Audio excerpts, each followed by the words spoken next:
ఈ నిదానస్తుడు ఇతను అసలు ఏమి నాకు ఒక టోటల్ చెప్పాలంటే ఇతను మాకు అసలు నాకు వద్దు సార్ ఇక. ఇవే తగ్గించుకుంటే మంచిది. తల్లి మాకు తెలియాలిగా నువ్వెవరు? నేను నా ప్రియుడి యెహోవా. నేను ఎంతమందిని చూసినా కూడా ప్రేమలోనే పడలేదు. ఎంతమందిని చూసినా కూడా, కానీ ఆ పరమజ్యోతి మనిషిని చూసినాక అతను ఏంటో అతని కళ్ళలో చక్రాలు, అతని కళ్ళల్లో కళ్ళు పెట్టి లోతుగా చూశాడండి. ఎంతమందిని కన్యత్వాన్ని తీసుకున్నాడో తెలియదు, కానీ ఆ కళ్ళల్లో చక్రాలను చూసి ప్రేమలో పడిపోయి చివరికి నా కాపురాన్ని నేను తీసుకున్నాను.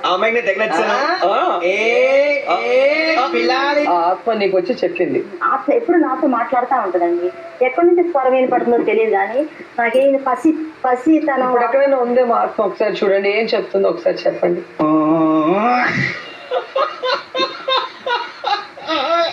ఏం చెప్తుందంటే ఈ సృష్టిని కాపాడమంటారు.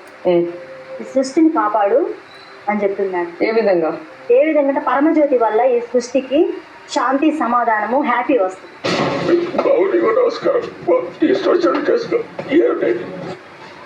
కాబట్టి అతనితో కలవమని, అతను పెళ్లి చేసుకోమని చెప్తుంది.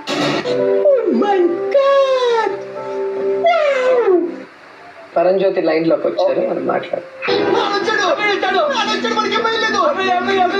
మీకు వినతి అనే అమ్మాయి పరిచయం ఉందా అండి? ఫేస్బుక్ లో పరిచయం. ఫేస్బుక్ పెళ్లి కాలేదంటేనే మీతో ప్రేమలో పడ్డాను అంటుంది. కాదు మేడం, ఫేస్బుక్ కాదు, అసలు అవన్నీ చర్చిలో అసలు ఆ మాటలన్నీ వేసి మాట్లాడండి. నాకు ఇతను వద్దు, నాకు యెహోవా చెప్పాడు పరంజ్యోతితోనే ఉండమన్నాడు, ప్రపంచానికి సాక్షి ఇవ్వమన్నాడు. యెహోవా ఎక్కడ చెబుతాడండి అసలు యానమ్మ? అసలు ఆమె కన్నా మైండ్ ఉండాలి. ఆ అమ్మాయి దగ్గర డబ్బులు ఎందుకు తెప్పించుకున్నారు? దాదాపుగా 38,000 ఆవిడ మీకు ఇచ్చానంటుంది. ₹1 కూడా నేను తీసుకోవాలా? కానీ 6,000 రూపాయలు ఇచ్చారు నాకు. ఎవరు? ఆమె. ఏమిటి బిడ్డకి సమాధానం ఏంటి? సరే పెళ్ళొద్దు, పుట్టిన బిడ్డకి సమాధానం ఏంటి? చెప్పరా చేపిద్దాం. ఎప్పుడు చేయించి పరంజ్యోతి గారు కట్ చేస్తారు అక్కడ ఫోన్. ఈ పల్లెటూరు బైకు, ఈ నిదానస్తుడు ఇతను అసలు ఏమి నాకు ఒక టోటల్ చెప్పాలంటే ఇతను మాకు అసలు నాకు వద్దు సార్ ఇక. ఇవే